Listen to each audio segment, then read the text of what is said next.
To a pan on medium heat, add some butter or ghee. You can of course use olive oil or coconut oil, it's your preference.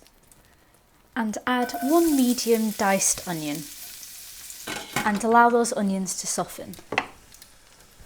Once your onions are soft, this should take about 5 minutes. We're going to add our seasonings. So I'm adding 2 teaspoons of curry powder. This is the brand that I'm using. 1 teaspoon garam masala, 1 teaspoon cumin powder, and half a teaspoon of coriander powder. And just stir that through and let that cook for a minute. Once your spices are toasted, we're adding 1 can of chopped tomatoes. And we're just going to stir that through, and what we're going to do is allow your tomatoes to simmer uncovered on a medium heat until that extra moisture has disappeared.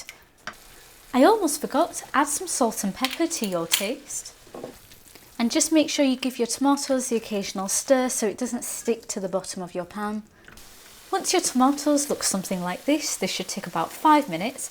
Add your chickpeas, they've been drained and rinsed, and just coat that in that sauce.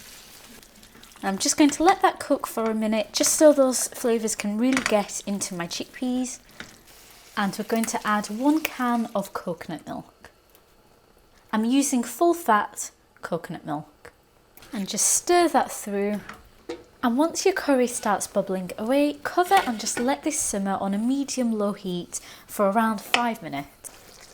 After 5 minutes, you should find that your curry is beginning to thicken, and I'm going to add 3 to 4 cloves of fresh garlic, and we're going to add our baby spinach. Stir your spinach through, you should find that it starts to wilt almost immediately, and just allow this to simmer uncovered for a further 5 minutes until this has thickened. Once your spinach has wilted, add a good squeeze of lemon juice. Taste it for seasonings, adding more salt and pepper if you need.